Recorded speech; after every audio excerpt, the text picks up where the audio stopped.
You know, a couple of weeks ago we had the great minds of astrology and numerology, but this is a dear friend of mine who is a great mind of astrology and numerology, and I'd like to tell you who he is. This man needs no introduction to those who know him. He is an internationally known astrologer, world-renowned. He's all over the place. He's been past president of NCGR. I always screw that up, Michael. That astrology group, right?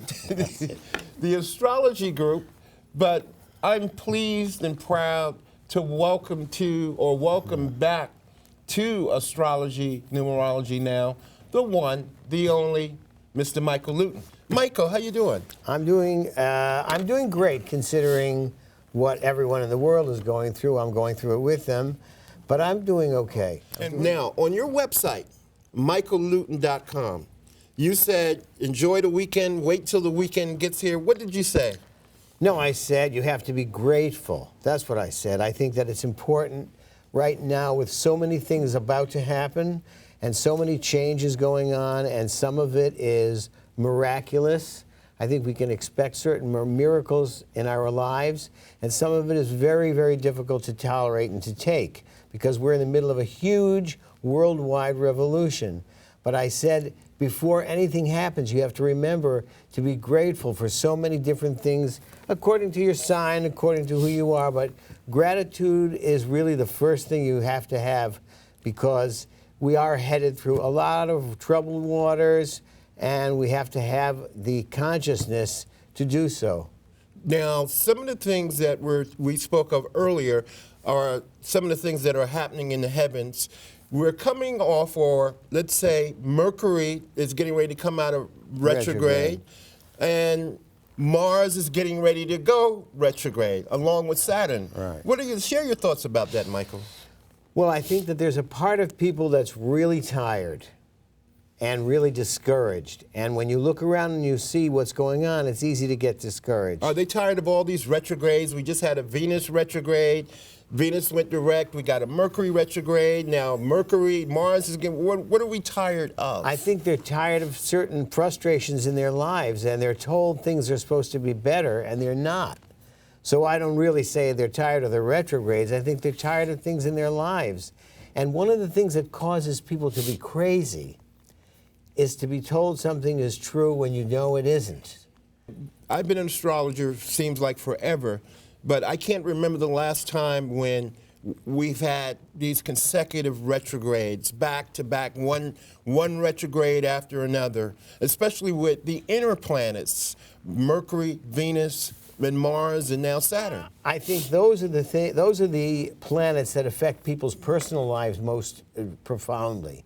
So I think that people's personal lives have been in a great uproar in the last 3 months since Christmas. Right. Because Venus went retrograde, and when Venus goes retrograde, you start calling up everybody from high school that you were in love with and think, this is the person I should have married. Now, this Mars retrograde is in the sign of Libra. Yeah. And Mars will be in Libra until July Yes. 27. Yes, and you know why that's interesting? Because the point at which Mars goes retrograde In Libra. is the part where Saturn was retrograde all during 2012. So you will definitely encounter situations that remind you of 2012. You'll encounter the people you were involved with in 2012, and in some cases it will be a fortunate event. Other cases it'll be a wound that's reopened, but it will have to do with 2012. And if you're old enough to remember, it will also go back to 1983, because in 1983 and 4, the Saturn-Pluto conjunction happened in Libra. So it's a big, big upheaval, or an opening up of memories from either 2012 or even more remotely 1983. What sun and, let's say, rising signs will all these events have a play on the most? Who will it affect the most? It depends. When it happens in your sign, when a planet does something significant in your sign, it happens to you directly. But if it happens not in your sign or in some aspect to your sign, it happens to the people around you, and that's how you get affected. Okay. Now let's get back to the cardinal square, and for those of us who don't know what a cardinal square is, just picture a clock in your head. Just put a clock, a normal clock, with 1 through 12 in it. 1 through 12. So let's say there's a planet at 12 o'clock, there's a planet at 3 o'clock, there's a planet at 6 o'clock, and there's a planet at 9 o'clock. So let's say we're going to put Capricorn, Pluto at the 12 o'clock position, because the 12 o'clock position is the 10th house. It is Capricorn. Right. And we're going to put Jupiter, which is opposing that. That's what an opposition is, when one planet is exactly opposite the other. And then we're going to put Uranus in Aries at the 9 o'clock position. And then we're going to put Mars in Libra at the 3 o'clock position. So that's the thing with astrology. It's visualizing. Now, we have all these planets around us, Pluto up here, Capricorn down here, Jupiter in Cancer here, Mars over here, Aries over there. What the heck is going on, Michael? Because they're in what we call cardinal signs, the signs that begin seasons. Right. You can imagine yourself in a bathing suit and an overcoat and a scarf and flippers, and there's a hurricane going on. At the same time, there's a blizzard going on. At the same time that the leaves are falling off the trees, and the same time that the buds are coming out. It is a conflict of all of the seasons happening at once. And that goes on internally, that you're going through tremendous changes, and they're opposite each other. They're in conflict with each other, and it happens in society also. And look at the weather. Yeah, the weather has been. We don't need the aliens. You know, to do yesterday here in New York City, it was like 55 degrees. Right now, as we speak, it's about 25 degrees. Caller, you're on Astrology Numerology Now with Z Starman and my special guest, Michael LUTIN. Hello. Hi. Hi. Hi, what's your name and where are you calling from? I'm Phyllis, and I'm calling from Staten Island. Say hello to Michael. Hello, Michael. Hi, How Phyllis. are you? I'm good. I'm very good, actually. Oh, very good. What's your question, Phyllis? My question is, how can I say this? When's your birthday, Phyllis? My birthday is April 14th, 1956. April 14th, 1956, all right. Employment.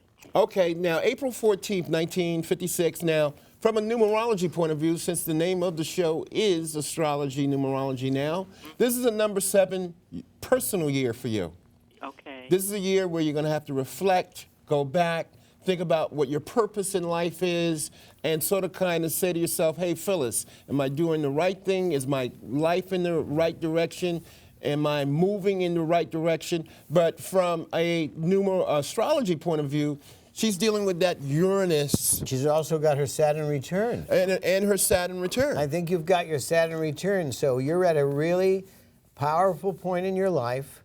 And I guess in 1956, the last time this happened was in the early 80s, actually, early to mid 80s. That was your first big turning point. Here comes the second one, right, this year.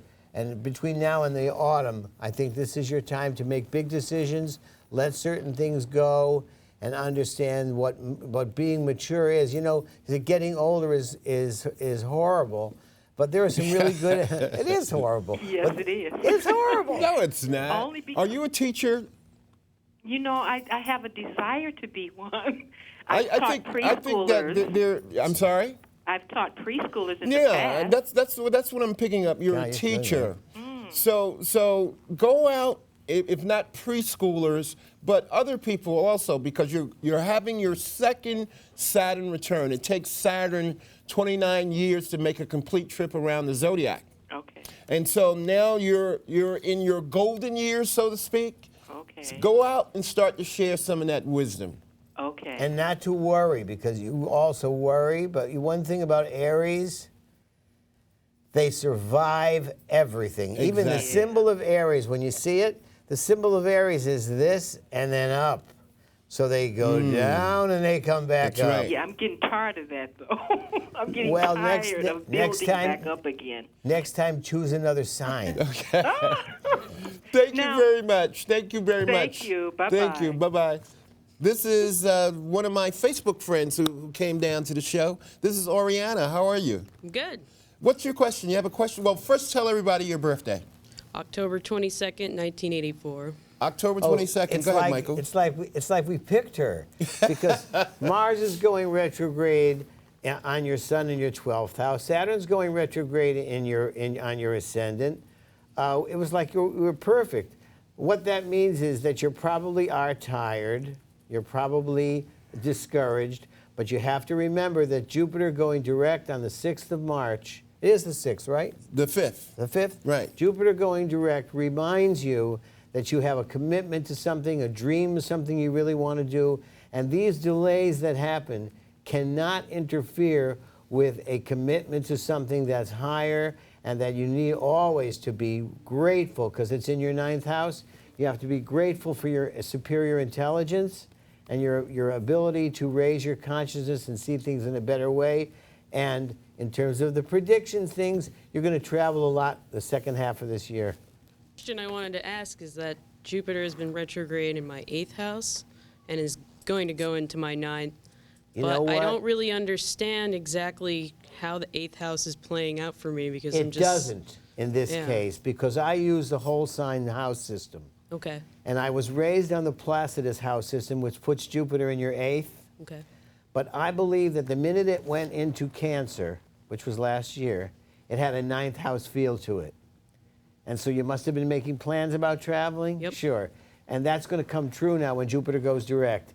So even though it's technically in the 8th by that house system, if you use the whole sign house system at 0, the minute it gets into 0 Cancer, it's already headed toward the 9th. So that's where your Jupiter direct is moving toward the 9th. And I wouldn't pay that much attention to the 8th at this point. Okay.